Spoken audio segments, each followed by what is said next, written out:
G'day, this is Chris Savage from Our Real Ministries in Australia, welcoming you to this session of the life of the Messiah from a Jewish perspective. I pray that it will be of benefit to you and help you in your Christian growth. Thank you. So thanks for coming along to this session. Tonight we're in the area where we're looking at his arrest and trial. Just a quick recap from last session. Last session, we saw that Jesus was arrested. Judas was the one who led the soldiers to the garden. Remember, Judas was required for three reasons. First up, they needed Judas to point out where Jesus could be found. And second, needed Judas to bring a charge to receive the Roman cohort. Remember, he brought about at least 400 soldiers down to arrest Jesus. And third, they need Judas to be the prosecuting witness at the civil trial. Now, last session we saw the religious trial, where we saw that the disciples, when he was arrested, they left him and fled, and that was fulfilling prophecy. At the arrest and trial of Jesus, we also saw that the Sanhedrin broke 22 of their own laws regarding trials. 22. Religious trial before Annas, we saw that first up, and that was trying to find something to accuse Jesus of. And then it was brought before Caiaphas, again trying to find witnesses against Jesus, and they did find a couple of witnesses, but they couldn't agree on exactly what they heard or saw, and therefore disqualified according to the Mosaic law. In the end, they brought a charge of blasphemy against Jesus, and they unanimously agreed on a death sentence with that decision. And in fact, as we saw from their own Mishnaic laws, that if there was a unanimous decision, then Jesus should have been released. But they had a unanimous decision for the death sentence. And in actual fact, Jesus should have been released on that, but they didn't release him because they'd already planned to kill Jesus. So this session now, we're coming into now where we're going to see, we're still in the religious trial area, we're going to see the denial of Peter. And this we find in Matthew 26, verse 58 and 69 to 75, corresponding passages in Mark 14, 54 and 66 to 72, Luke 22, 54 to 62, and also John 18, verses 15 to 18 and 25 to 27. Now, this is, we're in parallel here in time with the last what happened in the last paragraph that we did. We're in the upper room discourse. Jesus had prophesied. Remember that Peter would deny him 3 times. And unwittingly, John now sets the stage for Peter's denials. The 3 denials by Peter occur during the second stage of the religious trial. Remember, there are 3 stages of the religious trial. There's going to be 3 stages of the civil trial. So the denials happen in the second stage, during the second stage of the religious trial. And this is in the court of the high priest Caiaphas. Both events happening at the same time. So outside, Peter's outside, and inside we have Jesus being grilled. So we're told in a John account, John chapter 18, verse 15, that after the arrest, John and Peter followed Jesus into the very courtyard of the home of Caiaphas. Caiaphas is a high priest at this time. And the way John was able to get in is explained in John 18, verse 15, where the Apostle John writes, "Now that disciple was known unto the high priest." So, as mentioned before, the family of Caiaphas and the family of John, the apostle, were friends. And that was how John alone of the evangelist happened to know the name of the servant of the high priest, Malchus, the poor fellow whose ear Peter had cut off. Now, because the servant girl of Caiaphas was able to recognize John, she allowed John into the courtyard. And we see from John 18:16 where it says here, but Peter was standing at the door without. So the other disciple, who was known unto the high priest, that's John, went out and spoke to the doorkeeper and brought Peter in. So now both Peter and John are in the courtyard. Now, John thought he was doing Peter a favor, but actually he provided the circumstances that led Peter to his 3 denials of Jesus. And 3 times, Peter will be accused of being a disciple of Jesus. Now, the first time that Peter was accused, it came about from a maid who said, "You also were with Jesus the Galilean." And we see that in the Matthew account, Matthew 26, verse 69. But Peter made a simple denial, and that appears in verse 70 of the Matthew 26 account. But he denied before them all, saying, "I know not what thou sayest." I don't know what you're talking about. And then in the Mark account, verse 68, we read that then the cock crew, or cock crowed. And that was the first time. So this is the first watch of the night. This is around about 12 a.m. And then sometime later, Luke also records in Luke 22:58 that after a little while, he was accused of being a disciple a second time. And in Matthew 26:71 to 72, another maid saw him and said unto them that were there, "This man also was with Jesus of Nazareth." Again, he denied with an oath, "I know not the man." And this time his response in verse 72, he says, and again he denied with an oath. So there had been a progression from a simple denial to now a denial including the use of an oath. And then the third time, about an hour later, according to the Luke account, Luke 22:59, Peter was accused of being a disciple of Jesus. In Mark chapter 14, verses 70 to 71, "Of a truth, you are one of them, for you are a Galilean." But he began to curse and to swear, "I know not this man of whom you speak." The giveaway here was Peter's accent. It says, "For your speech makes you known." And we see that also in the Matthew 26, verse 73 account. Now, this time, Peter progressed even further with his denial. Mark points out that he began to curse and to swear, saying, "I do not know this man you're speaking about." Now, just summing it all up here, there was at first a simple denial, then there was a denial with an oath, and thirdly, a denial with the addition of cursing and swearing. Now, the verbs in the last case point to an object which was being cursed. Now, what do I mean by that? It means that the cursing and swearing was directed towards Jesus himself. This is Peter. Peter had to curse Jesus himself in order to alleviate the pressure from the accusation of him being one of Jesus's disciples. And we're told in Mark chapter 14, verse 72, that the cock crowed the second time, and this would have been 3 o'clock in the morning. And after the third denial, a number of things now coincided. And if we look at the Luke account, we see at the end of Luke 22, verse 60, that immediately upon this third denial, the cock crowed. And also at that moment, the second stage of the Sanhedrin trial, the trial before Caiaphas, had come to an end. And as the door swung open, the eyes of Jesus and Peter met. We see that in Luke 22:61. It says, "And the Lord turned and looked upon Peter. And when their eyes met, Peter remembered the prophecy made during the Passover feast," at which point we see in verse 62 of Luke 22, he went out weeping bitterly through failure, but with a determination for repentance.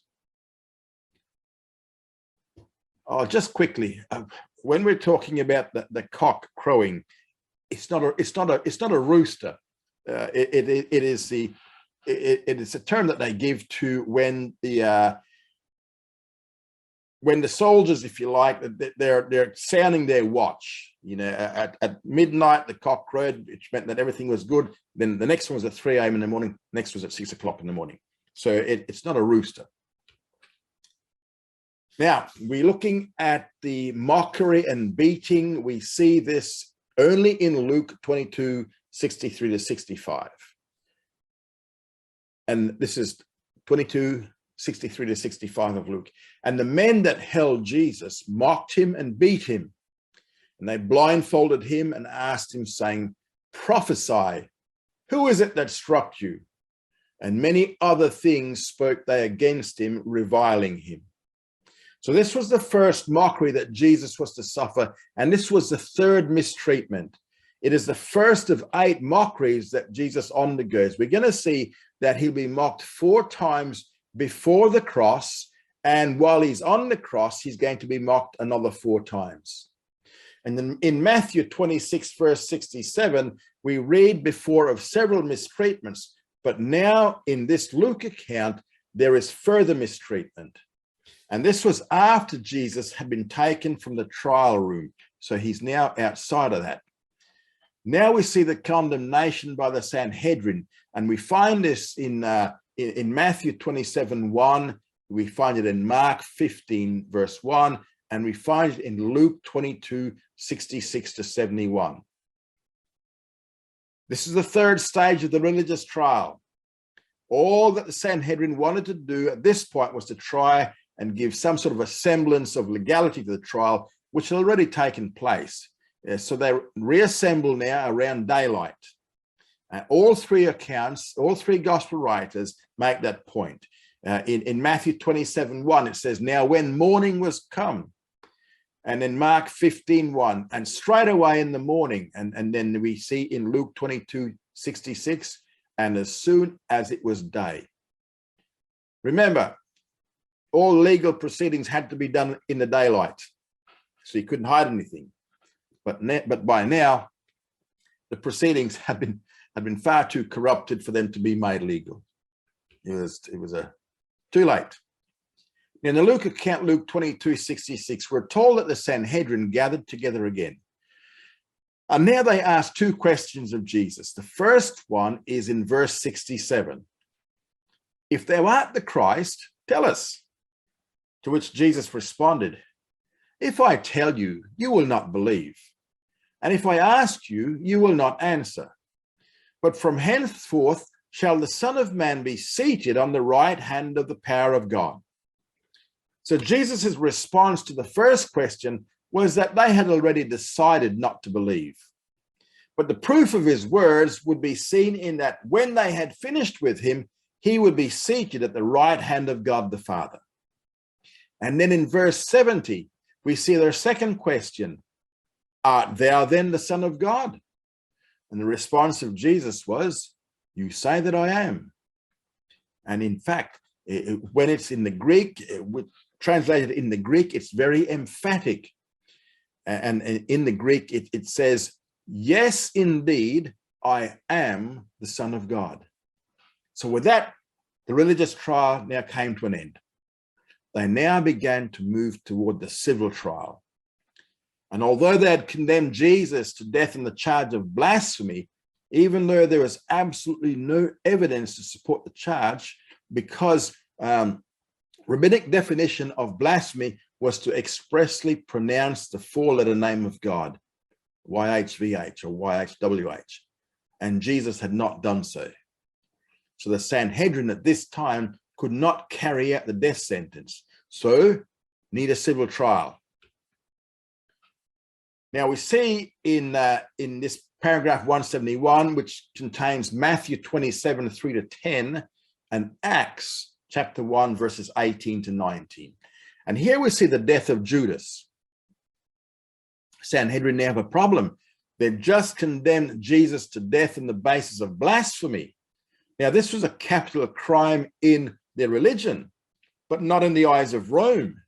And that's why they had to try and make Jesus seem some sort of a threat to Rome in his statements about destroying the temple.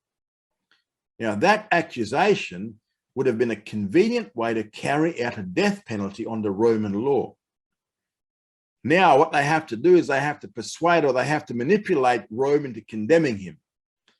Now, by this time in 30 AD, or what they call it nowadays, 30 CE, the Roman Senate had taken away the Jewish nation's right to capital punishment. So the Jews had to abide by Roman law in regards to capital punishment. And the Sanhedrin had already determined to put Jesus to death. Remember, right back when Lazarus was resurrected. They decided back then that Jesus had to die, and so too Lazarus. Now, if the Sanhedrin carried out a capital punishment on these charges, Jesus would have been stoned and then hanged. But the Romans carried out capital punishment by crucifixion. And both the Old Testament prophecy and by Jesus' own words, the death had to be carried out by crucifixion. So the Sanhedrin, they now need Judas as a witness at the civil trial, but he's going to be unavailable. Remember, Judas was hired to accomplish 3 goals. He had accomplished the first 2, as we have seen. But the third goal was to testify against Jesus at the civil trial, which was necessary to carry out a death penalty. And in between the religious trial and the civil trial, Judas was to die. And in verse 3 of Matthew 27, we read, "Then Judas, who betrayed him, when he saw that he was condemned, repented himself." Matthew says Judas repented. Now, does this mean that Judas was a saved individual? There are 2 Greek words for repentance. The Greek word which means salvation, repentance, is metanoia. That's not the word used here. The word used here is metamelamai. It means an emotional remorse or a regret. Judas was not exercising metanoia, which would have been salvation, repentance, which was a complete change of mind. He was exercising metamelamai. He was simply filled with remorse, or he was full of regret. And in Matthew 27, verse 3, and it says, he brought back the 30 pieces of silver to the chief priests and elders. And this is remember, this comes out of Zechariah 11:13.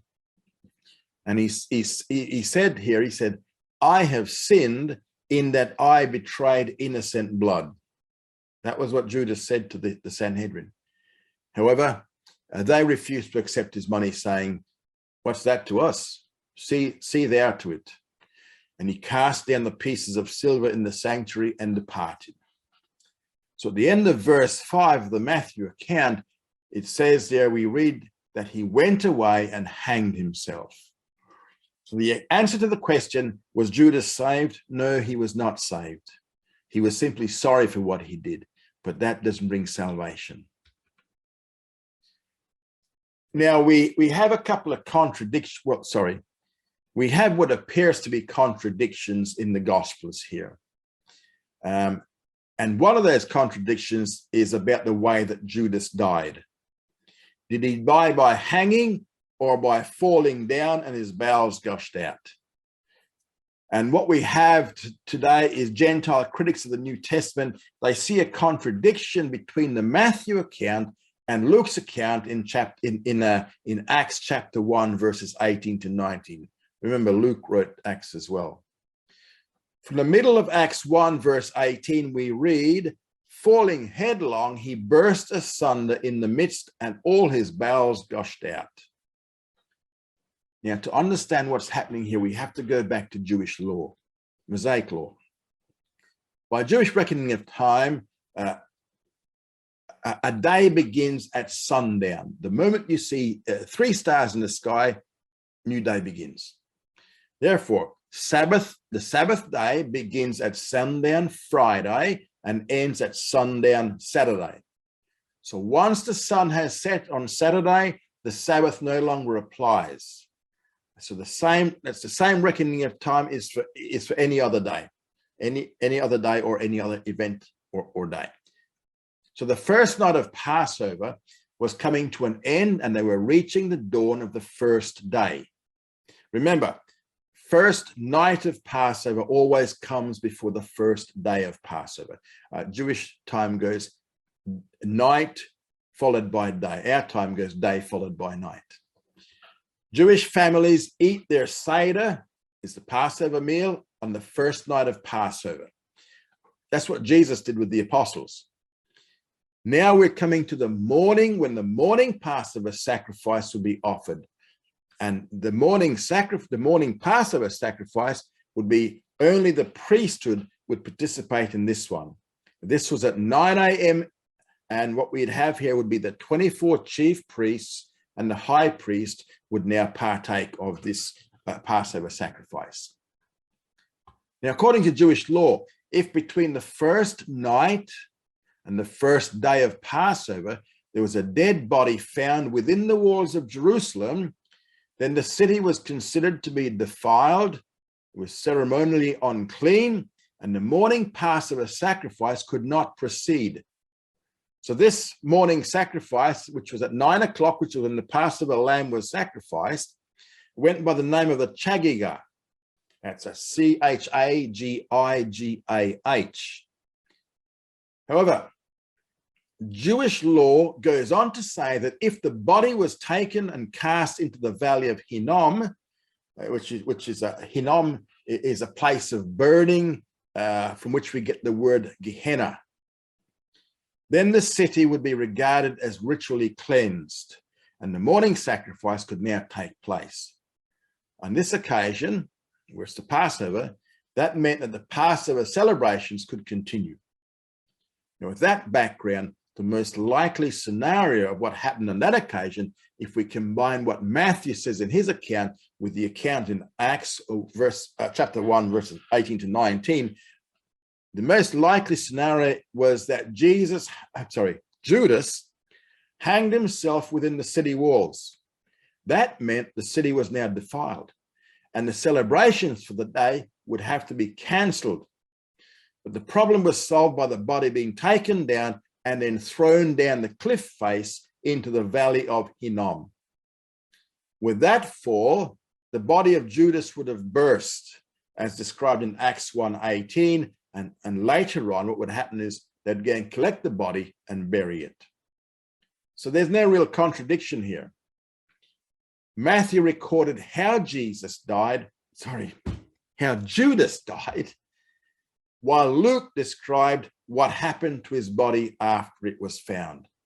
So Matthew recorded how Judas died, and Luke recorded what happened to his body after it was found.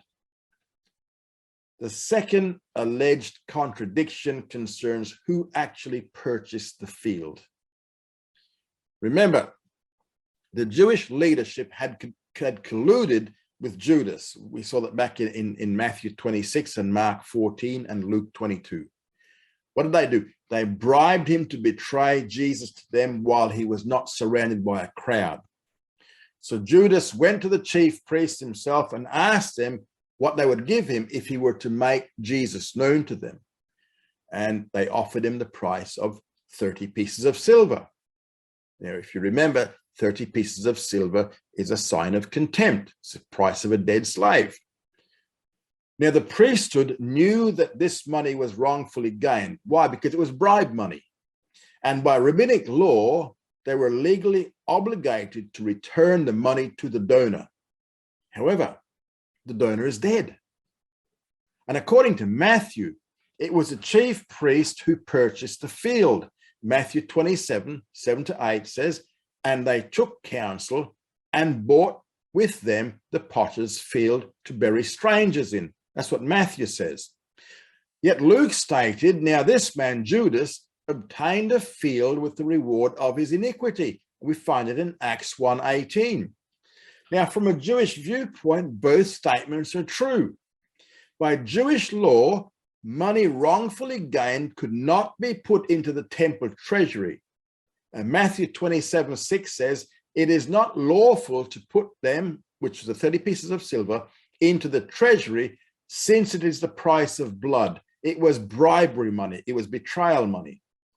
Although the money could not be placed into the temple treasury, it could be used for purchasing something to benefit the whole community in the name of the donor. So the religious leaders purchased the field for the public as a place to bury strangers. And despite Judas's death, all legal documents of sale reflected his name. So Matthew recorded the events as they occurred, and Luke documented the fact that legally Judas purchased the field.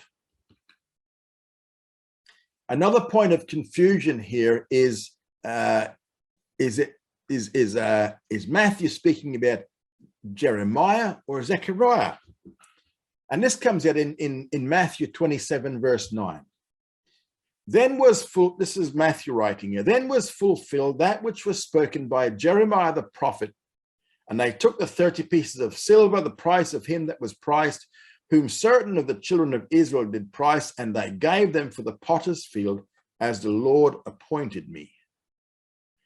Now, Matthew says that what happened with Judas was a fulfillment of something spoken of by the prophet Jeremiah, probably referring to Jeremiah 18 verses 2 to 3, Jeremiah 18, 2 to 3, and Jeremiah 32, 8 to 9, Jeremiah 32, 8 to 9.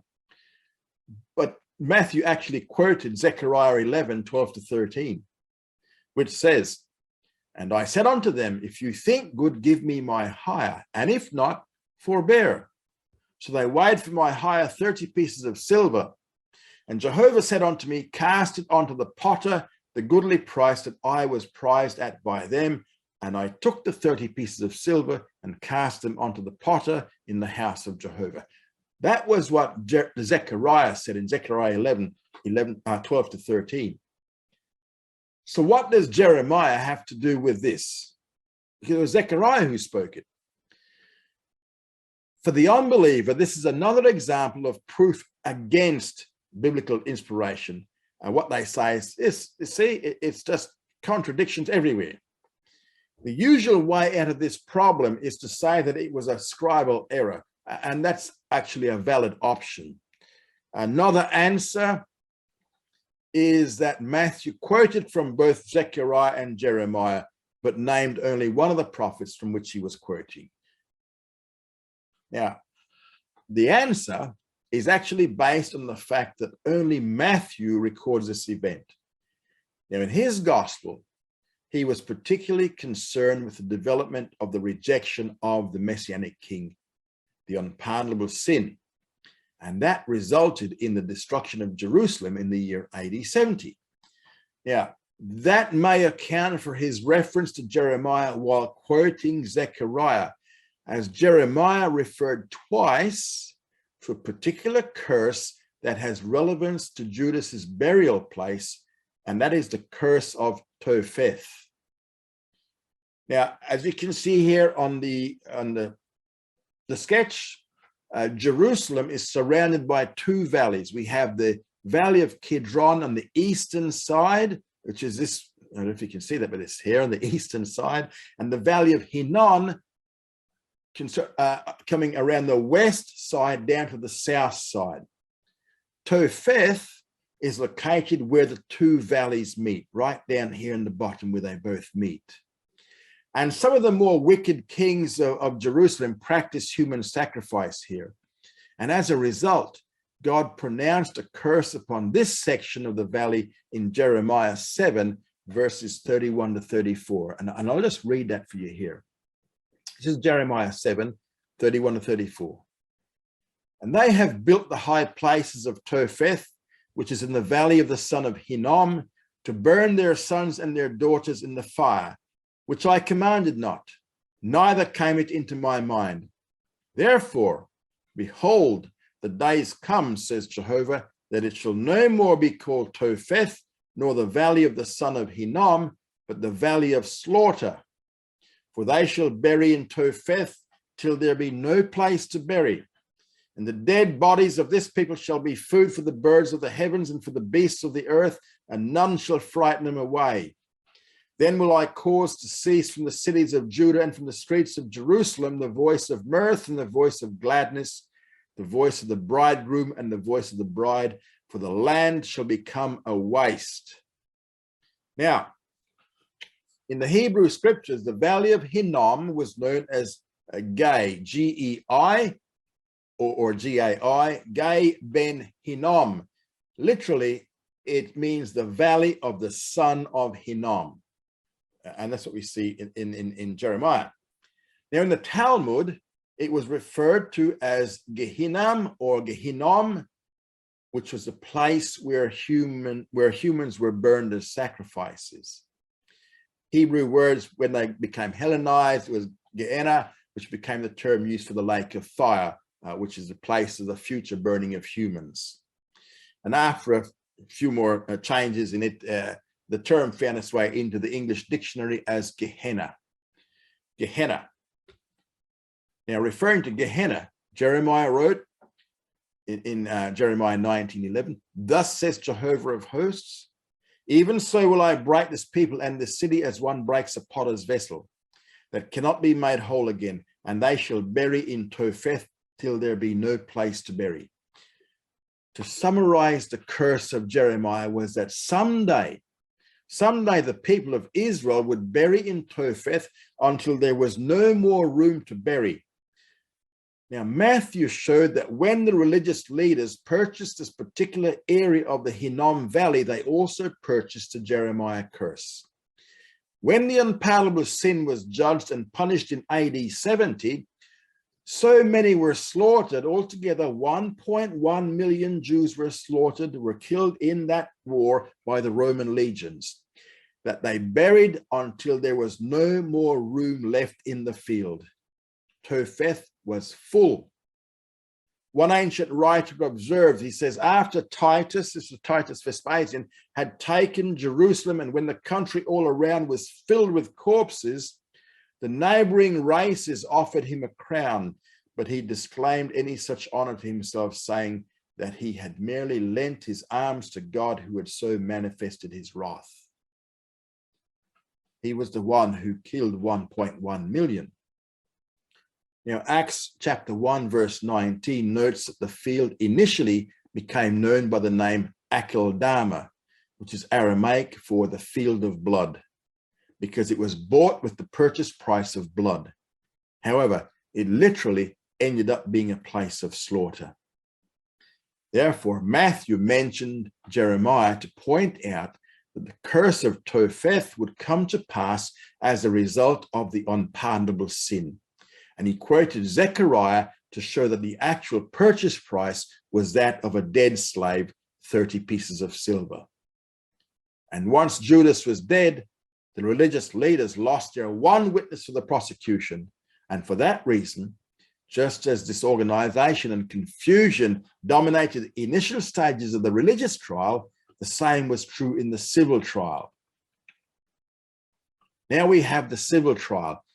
The civil trial also proceeded through 3 specific stages, same as the religious one. While the issue of blasphemy in the religious trial was not punishable by death under Roman law, sedition or treason against Rome was, and that's going to be the issue in the civil trial. 22 Jewish laws were broken during Jesus' religious trial. Now they have to prove that Jesus broke Roman law. But Judas, as a prosecuting witness, would be required for this. Now we're going to see the first trial before Pilate, and we see this in Matthew 27, verse 2 and verses 11 to 14, Mark 15, 1 to 5, Luke 23, 1 to 5, and John chapter 18, verses 28 to 38 gives us most detail. Now, this first stage of the religious trial is now going to be before Pilate. Now, Pilate had been born in Spain. He served as procurator of Judea between the years 26 to 36 AD. So this is roundabout in the middle of that period, 30 AD. Now, Pilate was infamous for his cruelty, and his career came to an end after having ordered the massacre of a group of Samaritans. He was then recalled to Rome to answer for what he had done, and Pilate's career as governor of Judea ended in AD 36. So now, the civil trial. In the religious trial, we saw that the issue was blasphemy, but again, not punishable by Roman law, not by death. But the issue in the civil trial was sedition, which is now going to be punishable by death. Two things important about Roman law.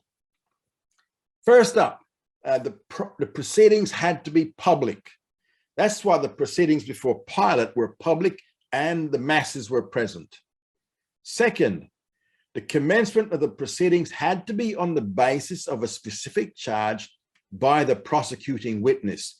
Now remember, Judas was the one who approached, he was the one who went to Pilate for the Roman cohort. He was the one who was the witness, therefore he should be here. But after he knew the verdict of the religious trial, he committed suicide. So the trial could not go on as smoothly as planned now. In spite of the fact that it was early in the morning, Pilate was already dressed and ready to go. And the reason for that was because earlier that night, he had released a Roman cohort to Judas, who had come before him to present the official charge. And this was needed to obtain the Roman cohort with which to go and make the arrest. And since Pilate had earlier released the Roman cohort to Judas in accordance with his presentation of the indictment, Judas should have returned with the cohort for the civil trial. So Jesus, the accused, he was there, but Judas, the accuser, was not. And in John 18, verse 28, we read of the Jews. They themselves entered not into the palace that they might not be defiled, but might eat the Passover. So this has caused some confusion because the Passover had been eaten the previous evening after sundown, right? But the pronoun they refers to the chief priests, right? Thursday night had been the first night of the Passover when the Seder meal had been partaken by Jewish families. That's the Passover lamb was eaten, roasted and eaten. But during the morning, there was a special Passover sacrifice known as the chagigar, and that was the chagigar offering. It was offered immediately after the regular morning sacrifices and was roasted and eaten later that day by the 24 chief priests and the high priest. If, however, the priests became ceremonially unclean before the chagigar was served, they could not eat of it. And one way to become ritually defiled was to enter the home of a Gentile. And that's why the chief priest did not enter into the praetorium, because it's a Gentile area. Now, in John 18, verse 29, in accordance with the second Roman law mentioned previously, the proceeding had to be preceded by a specific charge being voiced by the prosecuting witness. Pilate therefore asked them, "What accusation do you bring against this man?" Now, Judas should have now stepped forward with the accusation, but he was dead.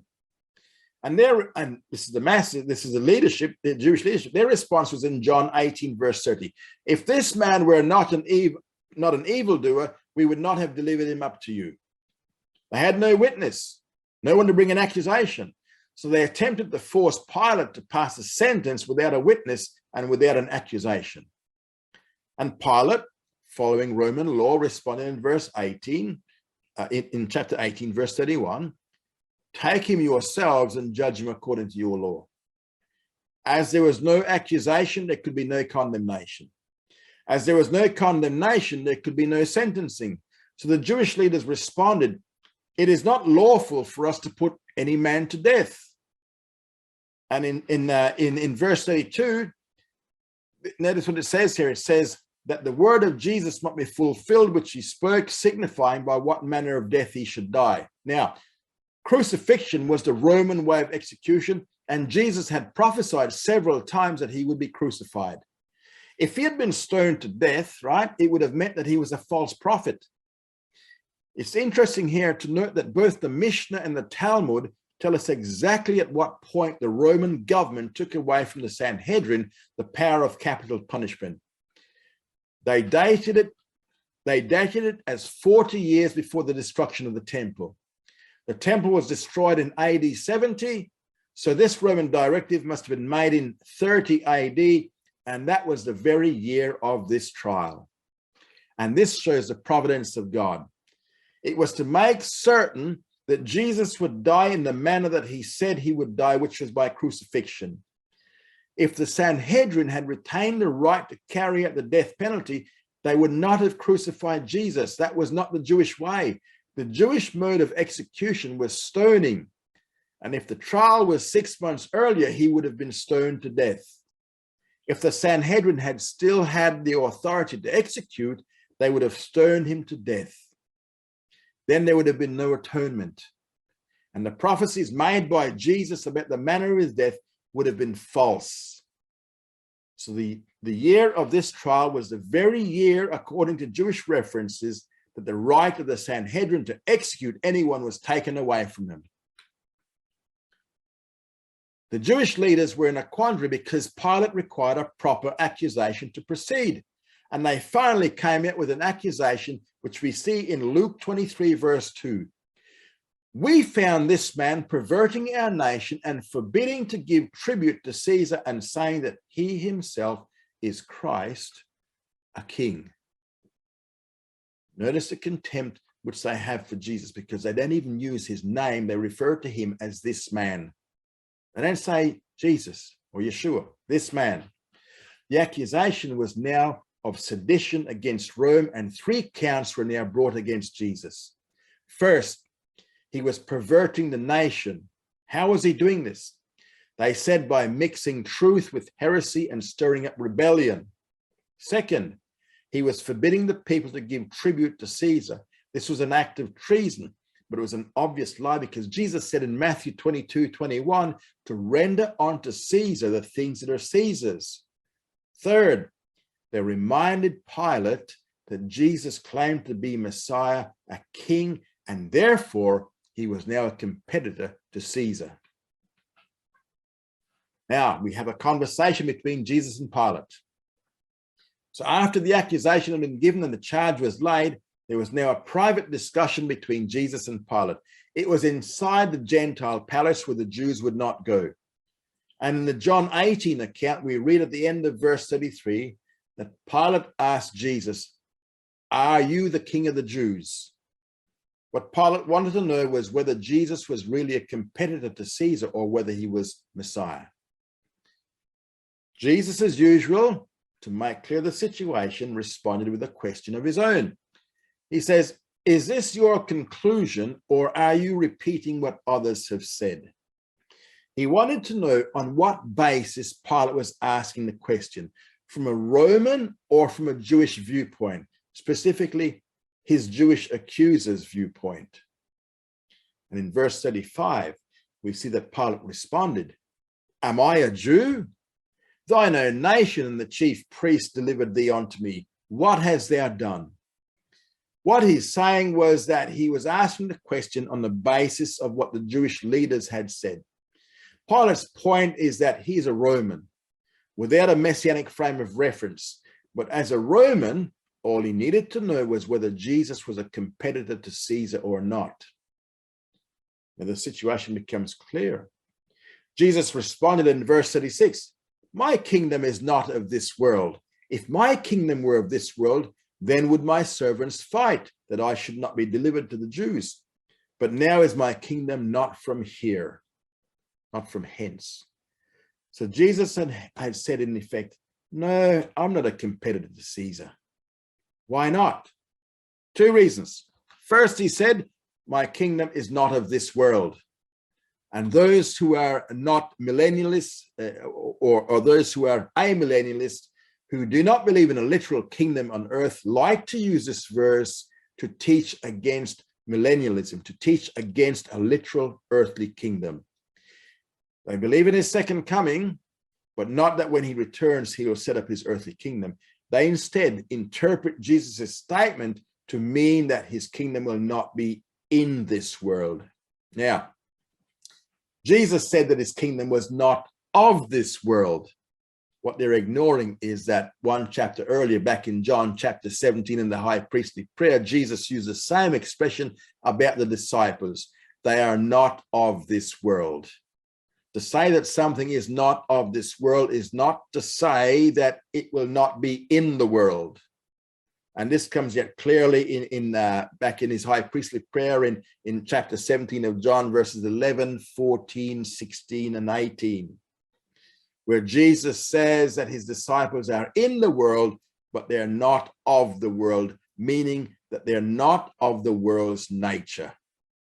The kingdom of Jesus will be in the world, but it is not going to be of the world. That means it's not going to be of the world's nature. It's going to be an entirely different kingdom. It will be his kingdom, one which is ruled in righteousness and with peace.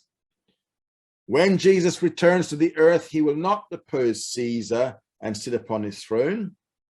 He will come with his own throne, the throne of David, and with its own kingdom, the Messianic kingdom. Second reason, Jesus said at the end of verse 36 of chapter 18, John chapter 18, that his kingdom was not from hence. That is, it's not from now. That was a result of the rejection of his messiahship. His kingdom was not to be set up at that time for these two reasons. He was not a competitor to Caesar. And according to verse 37, Pilate then asked, art thou a king then? Meaning, are you a king in any sense of the term? Jesus answered, yes, in one sense, I'm a king even now. I am the king of the truth.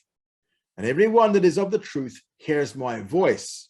That's verse 37. So the answer of Jesus was, yes, I am a king of the truth. At which point Pilate responded sarcastically, what is truth? He didn't follow what Jesus had meant. In fact, Pilate was looking at the truth and didn't even recognize him. The result of this conversation was the first declaration of innocence. In John 18, verse 38, we read that Pilate went out to the Jews and said to them, I find no crime in him. And in Luke 23, verse 4, we see that Pilate said, I find no fault in this man. He was not a competitor to Caesar. He was no threat to Rome. But after the first declaration of innocence by Pilate, further accusations were made, as Mark points out in 15 verse 3. And the chief priest accused him of many things. Now there was no response from Jesus when he was questioned, and this time he kept his silence. Verse 12 of Matthew 27 tells us he answered nothing with all his accusations. And when Pilate asked for a defense, he said in Mark 15 verses 4 to 5, answerest thou nothing? Behold how many things they're accusing you of. Jesus doesn't make any answers, insomuch that Pilate marveled. Now, as the Jews continued to voice the various accusations, someone finally mentioned Jesus came from Galilee. We see this in Luke 23 verse 5, but they were the more urgent, saying, he stirreth up the people, teaching throughout all Judea, and beginning from Galilee, even unto this place. So without further accusations, the mention of Galilee was brought out, and the fact that Jesus originated from Galilee. Now, this gave Pilate the opportunity to get off the hook briefly, because Samaria and Judea were under his jurisdiction. Galilee was under the jurisdiction of Herod Antipas. And guess what? In the city at that time was Herod Antipas, who had come down for the Passover and to maintain order in Jerusalem. So Jesus is now sent to Herod. And this is in Luke 23 verses 6 to 12, where we have the trial before Herod. Now, Herod Antipas, he was the youngest son of Herod the Great, and he ruled as tetrarch of Galilee and Perea, which he ruled for some 43 years. It went from 4 BC to 39 AD. Now, about a year earlier, before the trial, he had John the Baptist beheaded through the influence of his wife Herodias. And we see here, as we continue with the Luke 23:7, where he says, and when he knew that he was of Herod's jurisdiction, he sent him on to Herod, who himself was at Jerusalem in these days. So only then did he begin to hear about Jesus' miracles. And for a while, he thought that Jesus was John raised from the dead. Luke 23 verse 8 says, now when Herod saw Jesus, he was exceeding glad, for he was of a long time desirous to see him, because he had heard concerning him, and he hoped to see some miracles done by him. So Herod wanted Jesus to perform some miraculous tricks for him and entertain him. And we see that in verse 23:9, that when Herod questioned Jesus with many words, Jesus answered nothing. He's silent. Jesus never performed miracles to entertain anyone. Now, Herod has a liking to be entertained, because remember, it was Salome, the daughter of Herodias, who danced for him. And he says, oh, wonderful dance. I'll give you whatever you like. And she says, give me John the Baptist's head. And we also see in verse 10 that the chief priests and the scribes kept on accusing Jesus vehemently. When it became obvious that Jesus was not going to perform any miracles, Antipas mocked Jesus by arraying him in gorgeous apparel, Luke 23:11. And the way these words are used in Acts 12:21 and James 2:3, it is more likely that the gorgeous apparel here means regal clothing or royal clothing. So this was the second mockery that Jesus suffered in this day. Now, out of this second stage of the civil trial, we now have two results. First up, Herod dismissed the case. Jesus is no threat to Rome. And in spite of all the accusations by the chief priests and the scribes, in Luke 23:10, we saw that this was in effect a second declaration of the innocence of Jesus. We read in Luke 23 verse 12, this is the second outcome of this, that Herod and Pilate became friends with each other. Before that day, Herod and Pilate were at enmity between each other. The source of the enmity between Herod and Pilate arose out of the fact that when Pilate first became procurator, Pilate ordered his legions to carry ensigns with Caesar's portrait into Jerusalem. And this violated Jewish law, which forbade the making of images. Herod Antipas, who was a nominal convert to Judaism, understood these Jewish sensitivities. And he knew that as long as these ensigns were within the walls of Jerusalem, a constant threat existed of Jewish agitation turning into rebellion. And he asked Pilate to take them down, but Pilate refused. And what did Antipas do? Well, he wrote a letter of complaint to the Roman Senate, who ordered Pilate to comply. And Pilate and Antipas were then at enmity between themselves, because each felt the other did not recognize his authority. Now that the ruler of Judea had sent a Galilean to the one in charge of Galilee, they recognized their mutual authority, and now all is made up, and they became friends at Jesus's expense. Now, 9 years later, in 39 AD, Herod Antipas, under the influence of his ambitious wife Herodias, he went to Rome to seek the title of king. The Senate had given that title to his father, Herod the Great. And if Rome also made Antipas king of Judea, Herodias would be called queen. Now, when he arrived in Rome, instead of receiving the title, he was deposed by Emperor Germanicus.